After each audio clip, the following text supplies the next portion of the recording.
Hey, General Hospital fans. We have got a lot to unpack because Port Charles is about to be absolute chaos, and the week ahead looks packed with bombshells, baby drama, WSB fallout, family fights, and at least one very messy return that is going to shake up a whole lot of lives. Jason Morgan is back, and from the sound of it, he is not coming home quiet. He is bringing big news, a brand new attitude, and probably some truth that certain people are not going to want out in the open. At the same time, Anna is spiraling and trying to force her way back to clarity. Britt is still hanging by a thread. Portia's overdue baby is finally making moves, and Valentin is pushing hard to get exactly what he wants. Before we get into all of it, please go ahead and hit subscribe if you're not following already, because the next couple of episodes look wild, and there is no way you're going to want to miss what happens once all these storylines start colliding. So let's do what we always do on early spoiler day, and start with what is still unfolding this week before we get into the week of July 20th through the 24th. By midweek, one of the biggest emotional beats is tied to Trina and Gio, and it looks like this music showcase Brooklyn is setting up is turning into way more pressure than Trina expected. It seems like this event is supposed to open doors for her, and Gio is right there in the mix helping support her, but nerves may completely take over. Trina looks like she is having one of those moments where fear and self-doubt crash in all at once, and suddenly something that should feel exciting starts feeling impossible. So if she pulls back and tells Gio she cannot do this, that makes total sense emotionally, but it is also the kind of moment that could either become a setback or the push she needs to take a leap. Meanwhile, Curtis is showing gratitude, but with Curtis, I have to be honest, I do not trust the motive behind almost anything right now. He is talking to Valentin, and sure, some of that probably is sincere thanks because Valentin helped pull Jordan from danger when he really did not have to. He was already in enough trouble and still stepped in. But Curtis being grateful does not mean he is not also working an angle, because right now Curtis is desperate, cornered, and increasingly willing to get dirty if he thinks it will keep him out of prison. So if he is asking Valentin for help again, I would not be surprised at all if this is tied to the criminal case and some possible courtroom scheme. At this point, Curtis is acting like a man who thinks the rules are for other people. Then we have Portia, and honestly this baby has needed to arrive for what feels like forever. Portia goes into labor and says this child is coming now, which at this point is probably a huge relief because she looks beyond overdue in story time. The bigger issue is the circumstances around it because of course this is General Hospital, so labor cannot just be labor. It has to happen in the middle of stress, conflict, and some emotional blow-up that leaves everybody more tense than they already were. Portia has been under enormous pressure, and if Jordan helped push her to the brink before this, then I expect tensions between Isaiah, Jordan, Curtis, and Portia to get even uglier once the baby is actually here. At Windermere, Brennan and Na are trying to figure out their next move, and this black box mess just keeps getting more dangerous. They need to find what was taken, and the real problem is that the longer it stays missing, the more time everybody else has to get their hands on it first. Brennan clearly knows Valentin is still a major threat in this whole mess, and if Valentin reaches the prize before they do, then whatever leverage or truth is inside that thing could be weaponized in a whole new way. So yes, Brennan may locate it, but finding something and getting control of it are not always the same thing in Port Charles. Elsewhere, Drew is inching closer to a real breakthrough, and it sounds like movement is becoming more obvious. Hands, feet, more response, more signs that he is coming back online. That means the clock is ticking for everybody around him, especially Willow, because when Drew is fully aware and able to act, I do not think he is going to wake up feeling forgiving. If anything, he looks like he is going to come out furious and ready for payback, and if Willow is connected in any way to what happened, then she better brace herself, because Drew is not exactly known for taking betrayal lightly. Michael and Willow also seem to be in one of those loaded conversations where every line sounds like it means 10 different things. Michael saying he gave Willow exactly what she wanted feels heavy, and I am very curious what that is really about. Is this emotional? Legal? Family-related? Media-related? There is a lot bubbling under the surface there, especially with other spoilers saying Justine may get sick of Willow staying in Michael's orbit and decide to go rogue. If that happens, I absolutely would not put it past her to leak something to the press or stir up another scandal tied to the crash. And then there is Jocelyn, who may be ready to spill something important. Anna visits her, and the vibe there definitely feels like Anna is chasing answers and hoping Joss can help connect the dots. If Joss confides something about Kate's or column or some other hidden piece of the WSB mess, that could be huge, because Anna is still trying to get her footing back and separate truth from all the manipulation. Joss may end up being more important to that puzzle than people realize. We also have Carly coming at Britt hard, and honestly, that confrontation sounds intense. Carly telling Britt to stop acting like the world owes her and get herself together is brutal, but also not exactly off-base depending on how Britt is behaving. Britt has been circling the edge for a while now, and she is one of those characters who can make you feel for her while also making you want to shake her. So Carly getting in her face may either light a fire under Britt or push her one step closer to a total breakdown. Heading into Thursday, Cody steps up for something that sounds emotionally rough and probably thankless, which tracks because Cody is constantly getting dragged into painful family cleanup. If this involves James and explaining the truth about who came back and who did not, then that is heartbreaking territory. James deserves honesty, but that does not make it any easier, and Cody being the one to handle it says a lot about his role right now as somebody trying to hold things together for the people around him. Molly also drops by the stables to see Cody, and there may be some professional and personal fallout tied to the Sidwell case. If Molly is really reconsidering the book tour so she can stay and prosecute, that says she sees this as serious and probably dangerous. And once people like Sonny and Cody start worrying about her safety, you know the threat level is real. That may also mean Cody gets pulled in deeper than he expected because every time he tries to stay on the edges, family obligations yank him right back into the middle. Anna also turns her attention to Britt, and this is where things could get very interesting. Britt may not be in handcuffs right now, but if Anna gets back into full power mode, Britt's situation could change fast. So if Anna is questioning her, Britt would be smart to be honest, especially if there are things she knows about the gaslighting, captivity, or what really happened behind the scenes with Sidwell and Colum.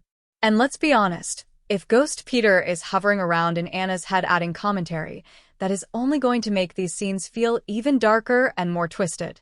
Back on the baby front, Isaiah interrupts Portia and Curtis, and the timing of that feels like it could be explosive. If Portia really does deliver, and then Isaiah shows up while she and Curtis are trying to have a peaceful family moment, that is exactly the kind of setup that could make Curtis lose control all over again. He is already raw, jealous, defensive, and terrified about what he stands to lose.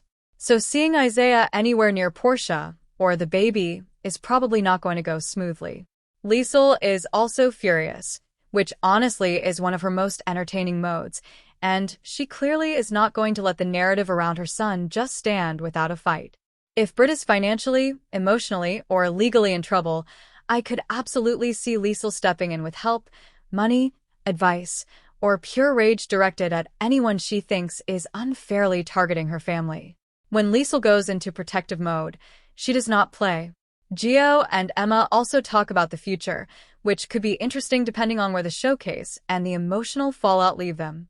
There is definitely a sense that a lot of the younger set is about to face choices that may pull them in very different directions. By Friday, Na is opening up to Brennan, and I suspect this is tied to updates about Drew and all the fear building around what happens if he wakes up fully and starts naming names. Na may be scared that Willow is about to pay a very serious price, and if she is pouring her heart out, that tells me she feels this whole thing getting away from them fast. Trina and Joss reconnect too, and they badly need that.